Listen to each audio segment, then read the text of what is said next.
What is the number one thing that I know about real estate investing? You're probably thinking, wow, vague, kind of general, broad, isn't it? Yes, it is. It's not specific to one strategy, it's not specific to one person.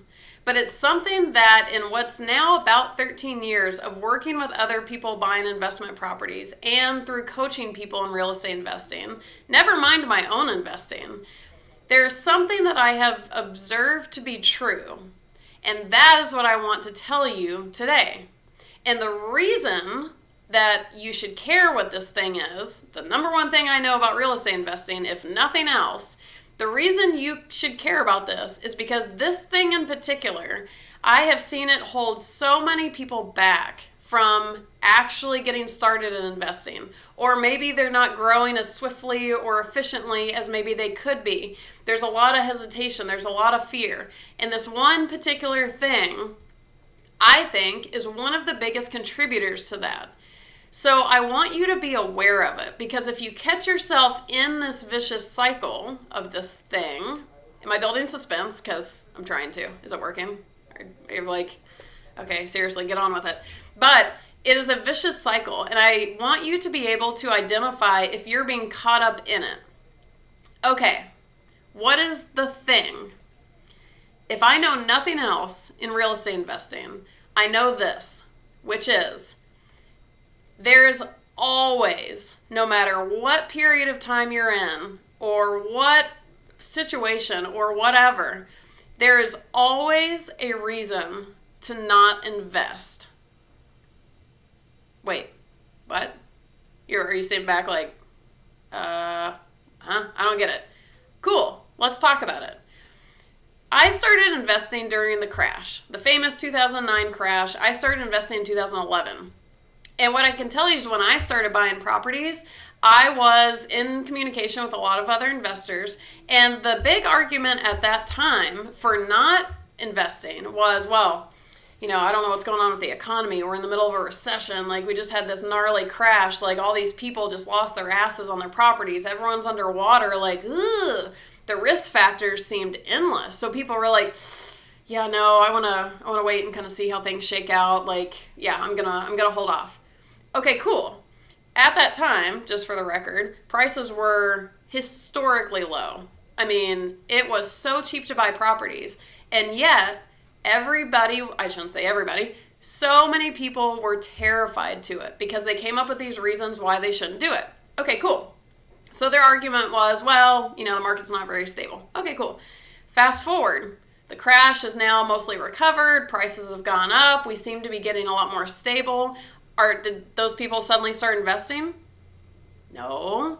Now what was their reason? They're like, well, this crash just happened. That was kind of scary. Like, I don't know. Prices have gone up. I don't know. Are rent's going to keep up? I just want to give it another little bit of time to see what's going to happen. Okay, cool. Fast forward. Prices keep going up. Stability keeps going up. And now interest rates have gone up a little bit. People are like, oh, I don't know. Now the prices seem a little too high. I don't want to buy now in case they're, at some point they're going to have to go back down again. We're going to have a market correction.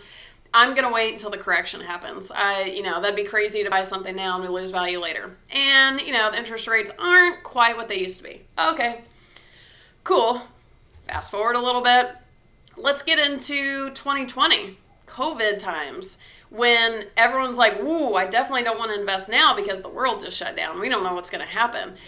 Yeah, I can't imagine this is going to go well. I'm going to wait. Okay, cool. Then interest rates dropped to somewhere between like 2 and 4%. Low interest rates.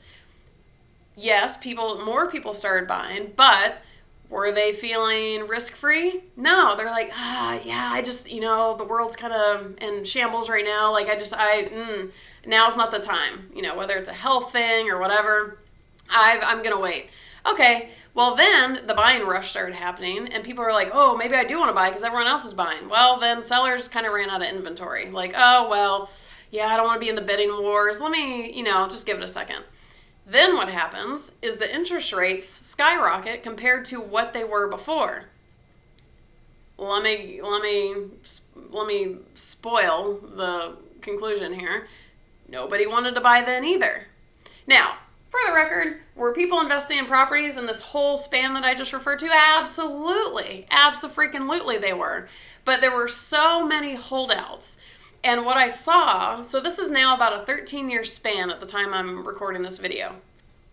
There was never, ever in the last 13 years any period of time where someone could say, whoop, all the factors line up, economy's stable, the price is low, the interest rate's low, everything looks great.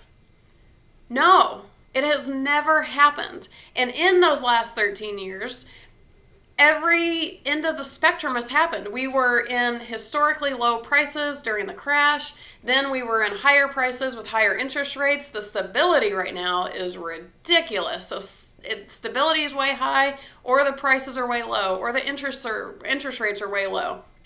Whatever configuration it was, from one extreme to another, still at no point did anyone say, whoop, let's do it now. No, at every single moment, there was always a reason somebody could come up with to not invest.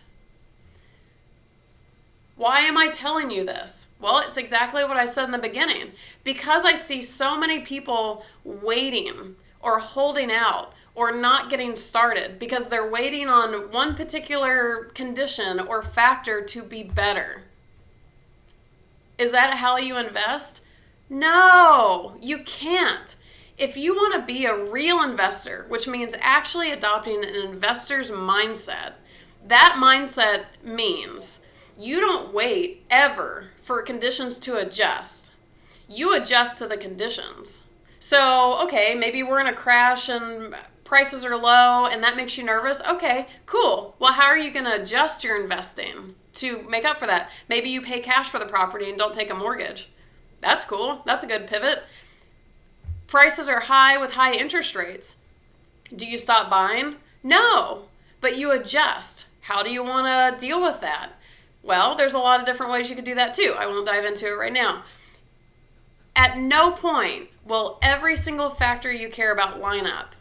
You have to adjust your investing to fit it, because if you don't, there's a very good chance that you will always be on the sidelines. Now, with all of that said, I recently recorded a video. So at the time I'm recording this, it's January of 2023. I kind of alluded to this. It's higher prices than people are used to, and it's higher interest rates that people are used to. And the video I recorded is, should you stop investing? Again, with another spoiler alert, the answer is no. And I give 7 very concrete reasons why I don't think, by any stretch of the imagination, you should stop investing in the current environment. Specifically, higher prices, higher interest rates. Some other time in the future, it may be a different setup. Maybe the interest rates went down, but prices skyrocketed. Or there's another crash, which I don't think is coming. But, you know, again, whatever the configuration is, it doesn't matter if it's high prices and interest rates. That's just an example of how to adjust for the conditions. So, go check out that video below, because I don't want anybody sitting on the sidelines and not doing something for the sheer fact of they're waiting on a condition to get better. Don't stop investing. Adjust your investing. If at any point you have questions on how to do this, different examples, if you're worried about a particular condition, market condition factor question, put it in the comments. I will be happy to respond to it. Should you be fearful of it? Should you not be? I don't know. It depends on what it is. And I'll be very honest with you about that. So check out that video below about whether I think you should stop investing or not, and the 7 reasons why I don't think you should. And throw your comments and your fears and your concerns down there so I can respond and other people can respond as well. But just remember, at all times, you will always be able to come up with a reason why you should not invest. So be aware of that, because if you keep listening to it, you're never going to invest.